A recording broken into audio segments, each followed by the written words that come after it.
everyone, all of you, very good morning. Hope all good, all fine, and you are doing well, great. So चलिए आज हम news देखेंगे रोज़ की तरह। पहला है अर्थ मिनी मून एस्ट्रॉयड 2024 PT5। ये क्या एक ऐसा प्रिडिक्शन किया जाए, ऐसा बोला जा रहा है कि एक एस्ट्रॉयड जो है अर्थ को ऑर्बिट करेगा। कब? ये डेट बोल रहा है 29 सितंबर से 25 नवंबर के बीच एक एस्ट्रॉयड जो है अर्थ को ऑर्बिट करेगा। टेम्प्रोरी आएगा अर्थ को ऑर्बिट करने के लिए। ये इसको मिनी मून भी कह सकते हैं। वो अपना पाथ चेंज करेगा और अर्थ के ग्रेविटी के कारण, और फिर अर्थ को वो टेम्प्रोरी रूप से ऑर्बिट करेगा। 7 अगस्त को डिटेक्ट किया गया था एटलस के द्वारा। ऑरिजिनेट अगर देखा जाए तो ऑरिजिनेशन इसका हुआ है अर्जुन एस्ट्रॉयड बेल्ट से। Originated from Arjun asteroid belt.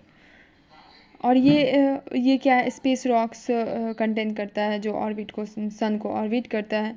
बोला है कि जनवरी 2025 से 2025 और 25 और 55 में 2025 और 2055 में फिर से ये आएगा। सिग्निफिकेंस ये है कि ये डाटा प्रोवाइड करेगा और अर्थ के नियर आएगा। फिर वहाँ उसके बिहेवियर को देखेंगे, उसके पाथ को देखेंगे किस तरीके से होता है, और फिर हेल्प करेगा फ्यूचर में अर्थ पर इसका क्या इम्पैक्ट पड़ेगा, किस तरीके से अगर आगे होता है तो ये सब चीज़ हेल्प करने में मदद करेगा। एस्ट्रॉयड क्या होता है? एक स्मॉल रॉकी और मेटल ऑब्जेक्ट होता है और सन को ऑर्बिट करता है। ये ना ही कोई प्लेनेट्स होता है, ना ही कोई कॉमेट्स होता है। टाइप सी इसमें 3 तरह का होता है, type C, type M, type S. Type C carbon का बना, टाइप एम मेटल का बना था, और टाइप एस सिलिकेट मिनरल का बना था।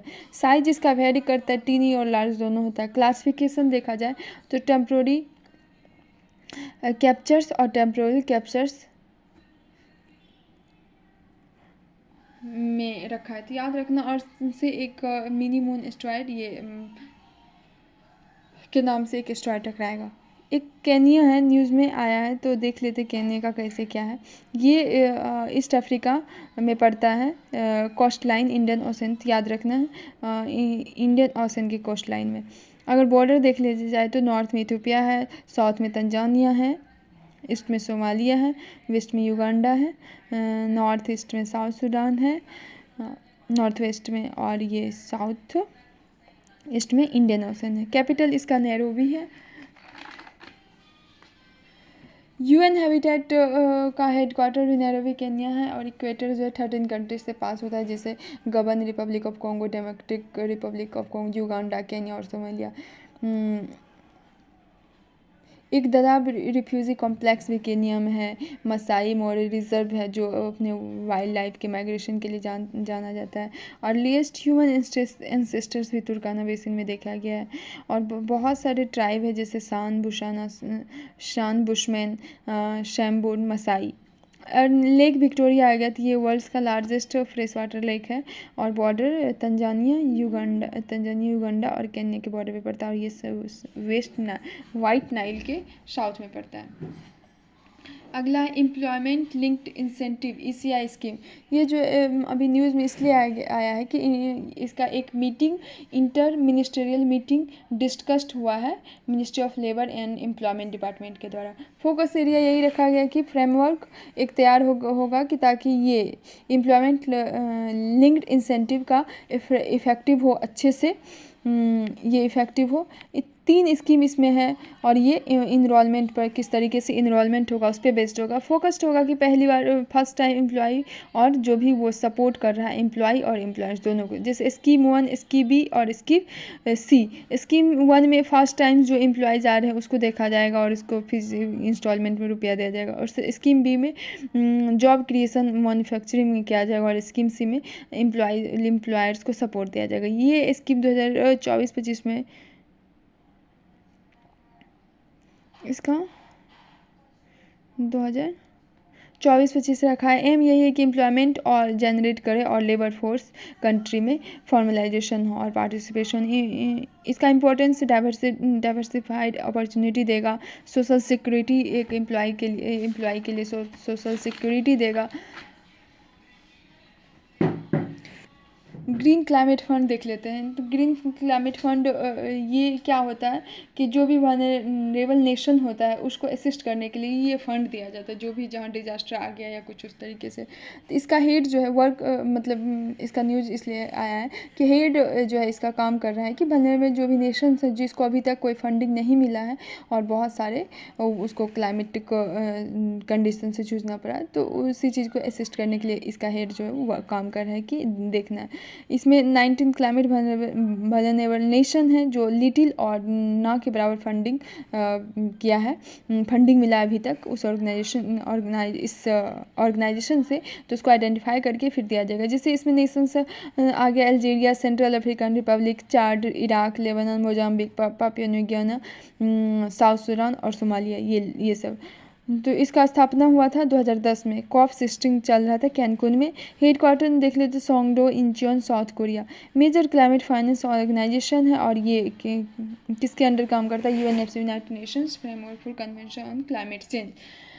खास करके ये फंड फोकस करता है nearly societies that are highly जो इम्पैक्ट होता है क्लाइमेट चेंज से, जैसे least develop country, small island developing states, African Union. और ये कंट्री को हेल्प करता है कि आप ग्रीन हाउस गैस इमिशन आप कम कीजिए, आप क्लाइमेट चेंज इफेक्ट को अडेप्ट कीजिए ताकि स्टॉर्म्स, ड्राउट, जो भी आप हीट वेव होता है, सी लेवल राइज होता है, वो सब से।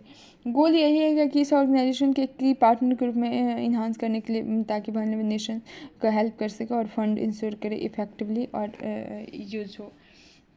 तो ग्रीन क्लाइमेट फंड बेसिकली है क्या कि कोई भी जो भी डिजास्टर हिट हुआ या जो भी उस तरीके से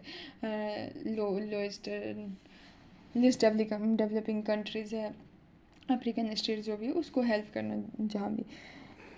अगला है एक बायो राइड स्कीम। ये कैबिनेट के द्वारा हाल ही में अप्रूव की। ये बायो राइड क्या है? Full form biotechnology research innovation and entrepreneurship development. देखते हैं ये स्कीम।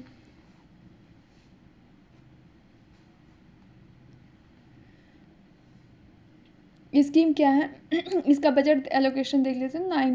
9,197 करोड़।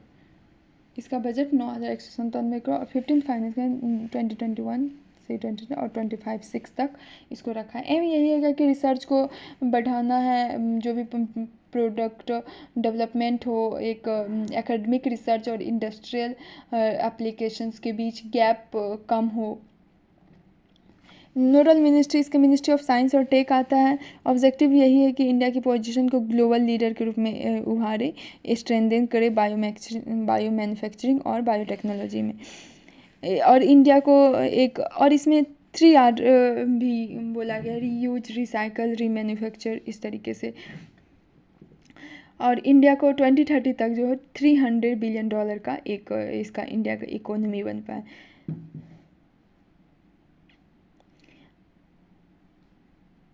जैसे बायोटेक्नोलॉजी रिसर्च एंड डेवलपमेंट, ये फोकस करता है ह्यूमन रिसर्च डेवलपमेंट पर और ख़ास करके सेंटर ऑफ एक्सलेंस का स्थापना इम्प्लीमेंटेशन हो, जैसे